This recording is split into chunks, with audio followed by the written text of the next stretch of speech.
Carnivore Diet aficionado, expert.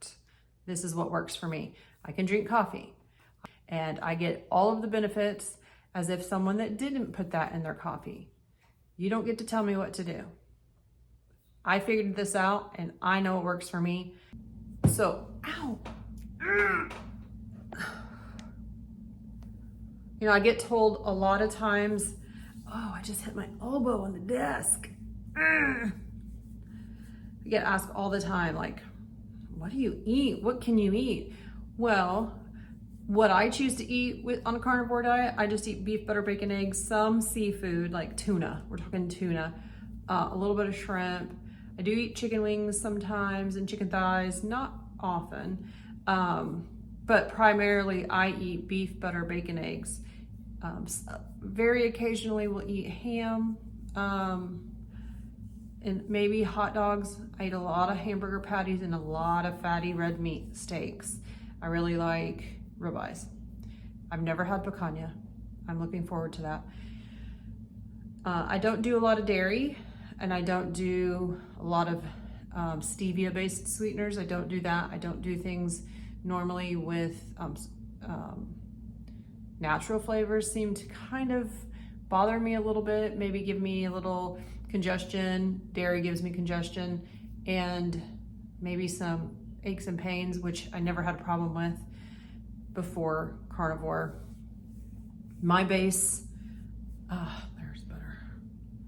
My basis for my health, recently started CrossFit. I've never been, you know, an athlete or into anything like that, but I knew I wanted to get stronger and start building muscle. That's been one of my goals since hitting my maintenance with my weight loss, and which I did that around February. So I've been maintaining. So here are several tips and myths and things that I experienced, some highs and lows, things I would do again and I would do it differently. Questions I get asked a lot. Here are some things I suggest knowing what I know now. Eat a carnivore diet.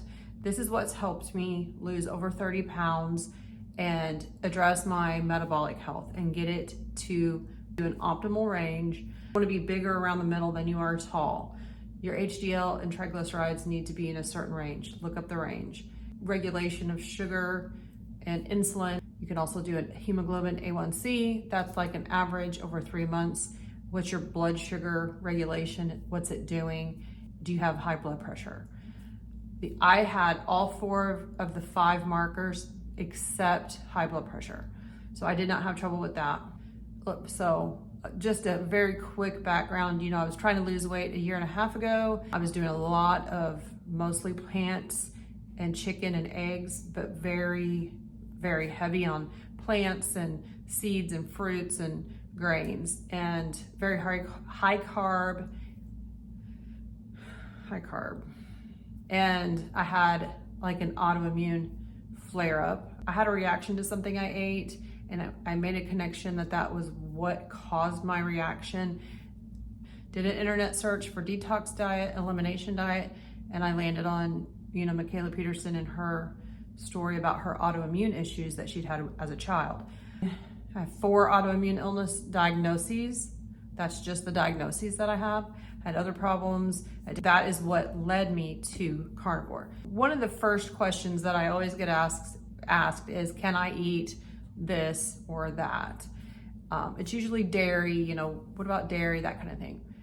First of all, let me say, don't let anybody tell you what you can and can't eat. You are the one. You are going to become an expert on yourself and what you can tolerate and what you can't tolerate. And yes, I'm talking inside of the, you know, animal-based way of eating. Think of it as a spectrum. This is talked about all the time. There is, you know, one end of the spectrum, probably, you know, this end is lion diet, which is just ruminant meat. Ruminant meat, salt, water. I cannot do that. And then all the way to just low carb. So depending on your background and what you're trying to heal, maybe you're trying to heal a lot of things you don't even realize, or you're going to figure this out. So if it's animal-based, go for it. You want to avoid carbs, processed food, that kind of thing. You can get there too. You will become an expert on, you know, I did that and I don't feel so great. Some people can have all the heavy cream they want. I think that they're lucky and I am happy for them. And I wish I could, you know, cheese gives me a little bit, gives me some things and gives me some inflammation. So I don't eat a lot of cheese. I can hardly handle any spices. That makes me sad because I miss spices. I miss like Mexican spices, which I do have occasionally. I miss like garlic powder and garlic salt, onion salt. I miss those things. But I am not more or less of a carnivore because of my strictness and what I can tolerate and what I can't. So don't let anybody tell you that. Just ignore them. We're gonna leave the dogma at the door. I tell people I choose not to eat a lot of dairy because inflammatory issues. I have autoimmune issues, you know, but I've certainly tried different things at different times. So experiment, see what you can tolerate. Consider what is your health goal. Like I said, are you coming because you're having an autoimmune? There seems to be two different camps. Autoimmune, you know, elimination diet, that kind of thing for that reason, because maybe you're having a flare up of an autoimmune illness, like type 2 diabetes that you're trying to heal, lifestyle illnesses, those kinds of things. Do you have food addiction? Is it like you're trying to lose weight? Do you have a lot of weight to lose? Last year I had about 35 pounds to lose. That was certainly not my highest weight. My highest weight, I was 191. That was a tough day. I will never forget the day I saw that. We were doing this Biggest Loser competition at work. It was 2018 and I weighed 191. I really didn't weigh myself at home at all. I don't even know if we had a scale. And so I wasn't ever weighing myself, but I knew I was overweight, obviously. Yeah, that was a tough day. That Biggest Loser, I don't remember much about it.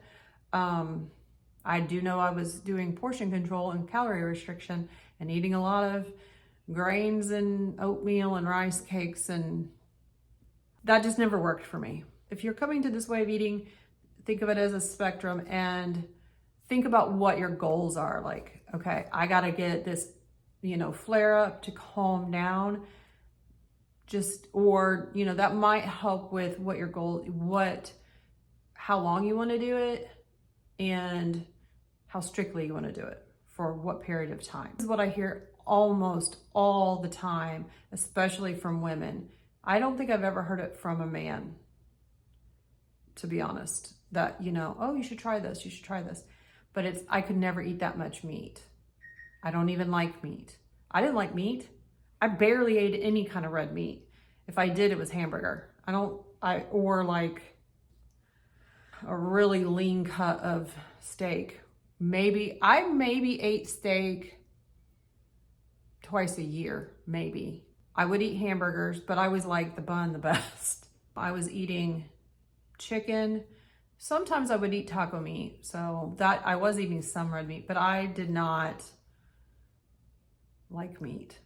And that changes, your tastes change. You will get used to eating food that doesn't hit that bliss point, you know, that doesn't light your brain up. You will get used to it and you will adjust. The other thing that was really impactful was this idea of abstinence versus moderation. So I am an abstainer.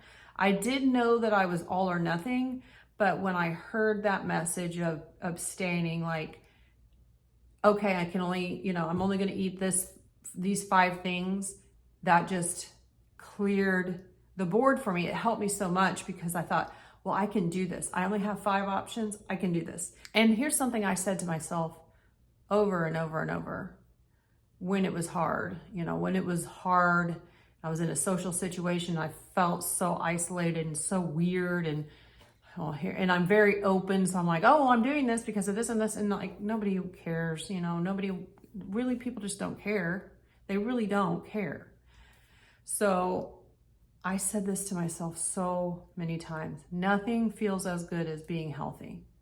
And that it's true. People ask me all the time, well, what about your cholesterol? What about, are you afraid you're gonna have a heart attack? You can't eat all that butter. What about salt? You're gonna have a stroke, and your blood pressure, what's that like? Every metabolic marker, all of that is great. Salt doesn't cause hypertension. What I'm eating is not gonna give me a heart attack because I don't eat inflammatory food. My cholesterol is fantastic. If you get your triglycerides and your HDL in range, you can do your own research. This is, a debunked. It is a myth about dietary cholesterol. You can go and find all kinds of information out there. But make sure you're paying attention to if it's a study, if it's a headline, that kind of thing. Look into, there's all kinds of like books that you can look at that, bust these myths. You got to figure out something that will work for you. In the beginning, it's going to be a drastic change. So do what you can to get through that day, those days that are challenging. Laura Spath talks about this a lot. Have a non-negotiable for that day. Today, I'm not going to eat off of carnivore. Whatever I can do to stay carnivore, and what that is to you. Get them from McDonald's and Wendy's, and that's where I go. And I don't care if you hate that because it's 100% beef and they're on a flame grill. I could eat Burger King, but I don't like Burger King. So I eat burger patties pretty consistently from McDonald's and Wendy's. And if I get tired of McDonald's, I'll get some from Wendy's and vice versa. I would get baseline lab work. Like if you are in Gen X, you could probably get your doctor to order most of these labs. Most of them are annual labs. And if you are having problems with blood sugar management, regulation, like diabetes, pre-diabetes, I was pre-diabetic and I am not pre-diabetic now. If you have thyroid issues, hormone level issues, you already know that. I would closely monitor your thyroid. I did not monitor my thyroid closely enough. I have to take replacement medication. My dose can very easily get off track. And it got off track last summer and it was off track for 6 months and that was a disaster.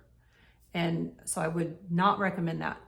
What I wish I knew then that I know now, I needed my thyroid to be monitored a little closer. So if you know that you have hormone issues, if you know you have thyroid, if you have thyroid illness of any kind, monitor that closely. Don't go 3 months between.